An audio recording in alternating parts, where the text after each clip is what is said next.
Until a shark actually walks on land and takes a bite out of me, I'm not going to go into his territory.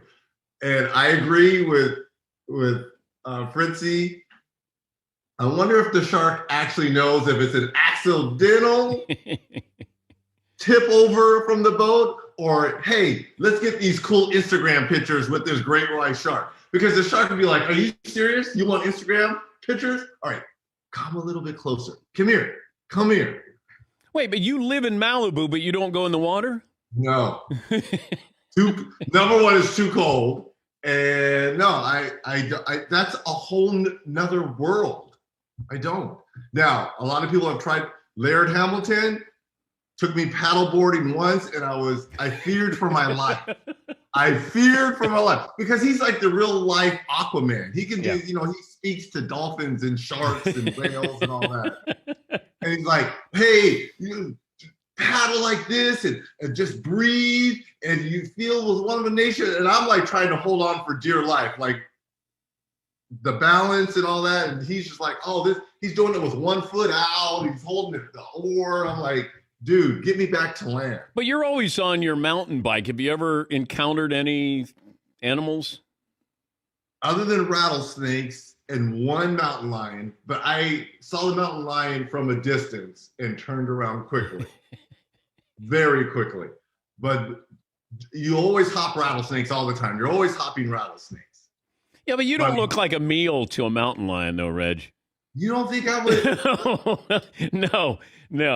I don't think. I think I would be a delicious 6-7 meal for a mountain lion. If you're going to ride, I'd ride next to Oliver Miller.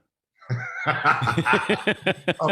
the Miller time that the mountain lion would be looking for. Not Reggie Miller, but Oliver Miller. The USA lost to Nigeria in a friendly basketball game. Is this a big deal, Reg, for our Olympic team? I'm not ready to jump off the cliff quite yet. It's only alarming because when the team was assembled, I looked at the roster, and the first thing I said to myself, there's not a lot of size. Yeah. And isn't Draymond a center? Him and Bam, I guess, are the centers on this team. They have a lot of wing players, a lot of guard play. Again, that's the way the game is trending towards. But I look at, I don't know what bigs we really could have added for size. Most of the true big men are international players. Joel Embiid, Jokic, even DeAndre Ayton, who's playing fantastic for Phoenix in this series, is from the Bahamas. So I don't know if we really had a lot of size. I'm not that alarmed. Nigeria? I mean, what happens when you play France or Spain or Argentina? Teams that are well-versed in international play. I've got to see a little bit more. Even Australia, I know they have an exhibition game with Australia coming up. Australia has some NBA players and talent, so we'll just have to wait and see. Well, we had Michael Wilbon on in the first hour, and he said the All-Star game should be the U.S. against the world. And there would be true pride there, certainly for the world to try to beat the United States. You could have a pretty good roster of the world versus the U.S. What do you think of that idea? I love it. And I think at some point, I think it's trending that way. And I think Adam Silver has looked into that. I think it would be fantastic. And it's almost safe to say we may be the underdogs. I'm not saying we wouldn't win, but we very well could be the underdogs if that game was to shape out with today's players, because they would certainly have the size. I know we would have LeBron and Katie, Harden, Kyrie, Steph. I mean, we would be loaded, but so would they. They'd have some big men, that's for sure. You throw in Luka in there as well. You got players from Canada. I mean, you could build a pretty good roster, but I'd love that it would mean something, because I think when we watch and it's just up and down, it's an and one game where you're just having fun and dunking, which if that's what fans want, then I'm fine with that. The fans should have it, be able to decide what they want to watch. But I think you could get that us against them, that pride a little bit. Unless the commissioner doesn't want it to be divisive where it feels like we're pitting, us against them and there is some kind of separation why there. not? Why not bring out some juices, though? Oh, I know. Why not bring out that competitive spirit? I'm sure there's trash talking that goes on with guys, between Jamal Murray, who's Canadian. He would probably be on that world team, along with Jokic. I mean, why not, have some competitive spirit going on? I think it would be great. When the Suns went up 2-0, you thought they did what they had to do. They held home court. Did you think it was over? No. Okay. Because Milwaukee plays obviously very well at home. Two things, though, that have emerged to be very clear in this series. Number one, they have zero answer for Giannis Antetokounmpo. Whether it's DeAndre Ayton and his size trying to guard him, they downgraded and put Jay Crowder on him, Mikal Bridges. It doesn't matter. His size, his offensive rebounding, and now that he's starting to hit free throws, last night was his best trek to the free throw line. They have no answer for him. And number two, when Chris Middleton and Drew Holiday play reasonable, this Milwaukee Bucks team is very difficult to beat. But when Phoenix went up 2-0, they did what they had to do. They held home court. Now Milwaukee is one game away from doing the same thing. At some point in time, Milwaukee obviously has to win a road game to win an NBA championship. I was more impressed that they put something on the mind of Phoenix now because they blew them out.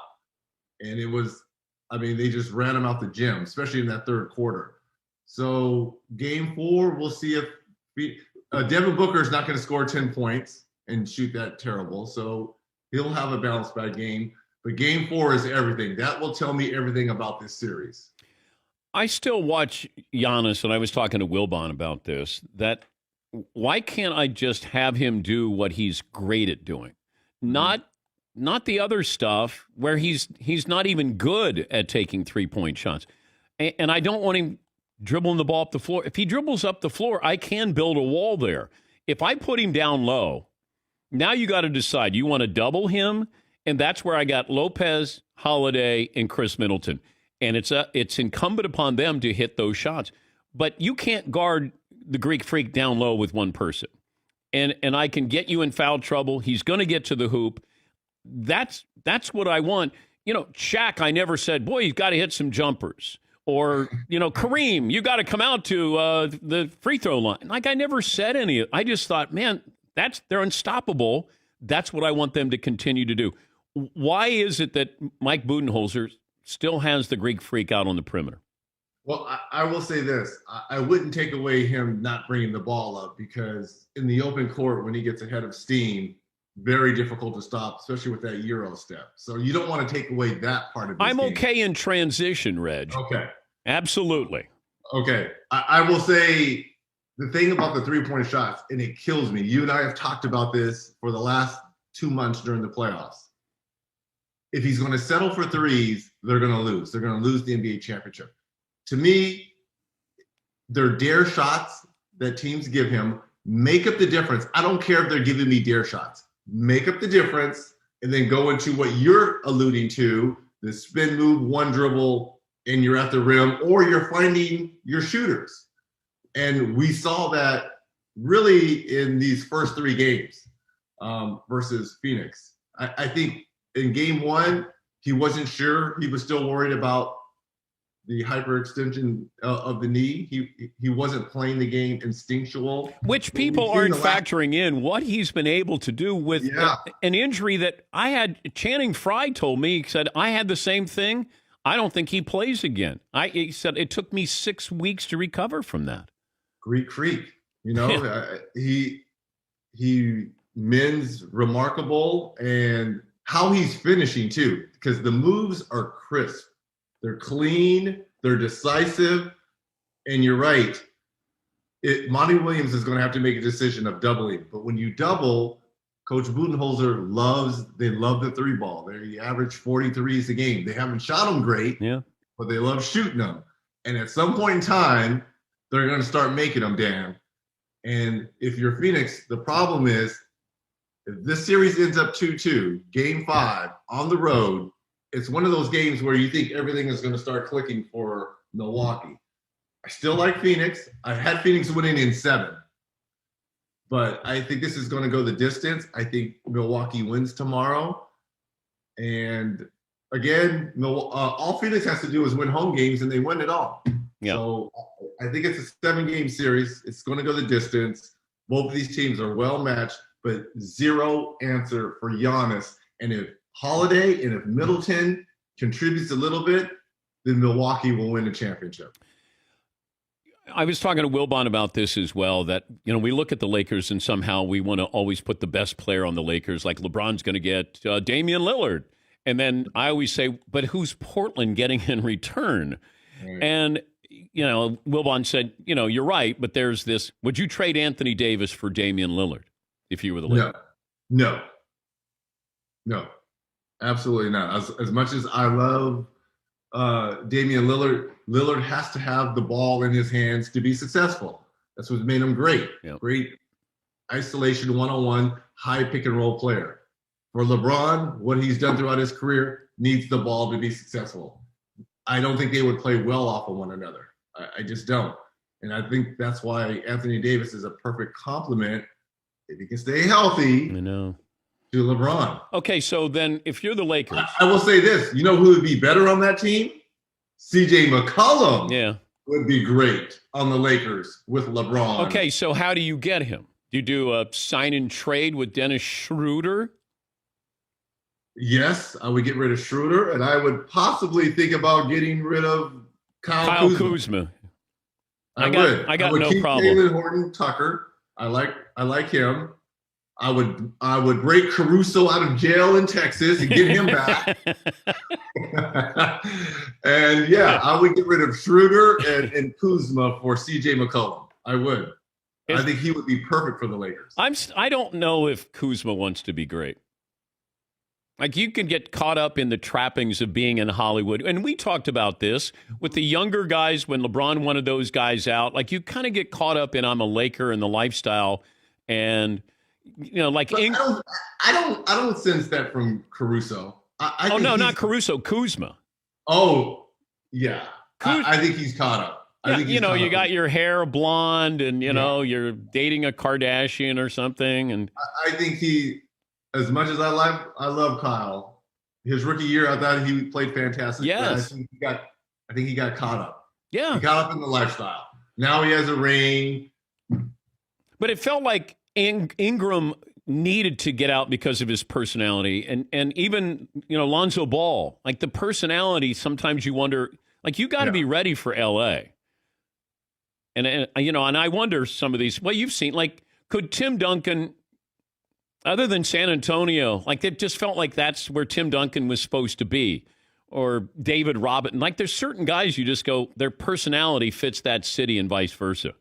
I agree. And look, Kyle Kuzma is a great player. He thinks he could be a double-double type guy. I'm not saying he can't, but he had plenty of opportunity to be really an all-NBA type player when LeBron was gone for those 30-something games, as well as AD. He had a chance. Yeah. He really had an opportunity, and he didn't deliver. I'm not saying he can't, but you had an opportunity. But LeBron can stunt your growth, too, because you're not quite sure, what am I allowed to do? I mean, not to the extent like with Michael Jordan, but, when you're there with LeBron, it's like, how do I? No, it's called expectations. He can't raise his expectations playing along a generational type player. No. LeBron elevates guys. Think about some of the teams that LeBron took to the finals in Cleveland. Like, where are these guys now? So he's not stunting Kyle Kuzma. Boobie Gibson was a starting point guard. Come on, man. Did he stunt his? Eric Snow. Come on, man. No. Did you hear Jamal Mashburn's story about Larry Bird? No. He was. They were. This is when the college guys were playing against the Dream Team. So it's Weber and Rodney Rogers. And Mash was telling the story that Rodney Rogers has given Bird grief. That you haven't been anything since 1984. And this is after I think they beat them in one of the scrimmages, and they were The first scrimmage, right? Yeah. And so Bird checks into the game in the next one, and Mashburn was telling the story that Rodney Rogers was guarding him, and Magic gave him the ball like 8 times in a row, and Larry is telling him where he's going to shoot, and then I think he made the last one. He goes, "Yeah, just like 1984." And Chris Webber said it was an assassination of Rodney Rogers. And, Rodney loved to talk, but when hearing Mashburn tell the story, it was really funny, That's Larry Legend at his finest. Because not only was he doing that against, Rogers, who at the time was a college player, he was doing that to Chuck Person during a playoff game. I'm going to go here. I'm going to shoot this shot. I'm going to fade away. I'm going to make it with my left. Next time I come down, I'm going to do it with my right. I just watch my footwork. Chuck, watch my footwork now. Okay? And then Weber said that Bird would get mad whenever there was a white guy guarding him. Like, he would get so mad that there's not a white guy on the planet can guard me. And he would get so angry when somebody, like Marley, when Dan Marley, I think he wouldn't talk to Dan Marley because he was a rookie. He refused to talk to Dan Marley. And he would talk to like Andrew Langer, somebody, and say, you send the message to Dan Marley. He said that he wouldn't, and Marley said he wouldn't talk to me because I was a rookie. Love it. Yeah. Love it. Yeah. Let's see. So you got the Suns in 7. All right. Thank you. Yeah. All right. Not bad. What do you got? I think Chris Paul, Devin Booker, other than last night, because Chris Paul played pretty well in the first half.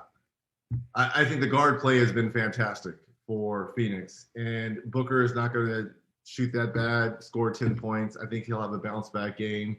But until they find an answer for that Greek freak. They won't have an answer for him. They don't.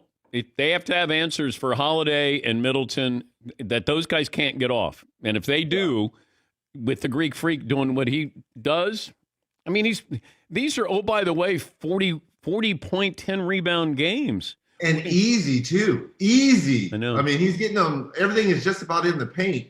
But you're right. Because of the inconsistency of Middleton and Holiday, which we've seen, I know. If they can't be consistent, Phoenix is going to win this series. If they're consistent, Milwaukee can come back and win this, and winning one on the road. Thank you, Reg. Great to talk to you.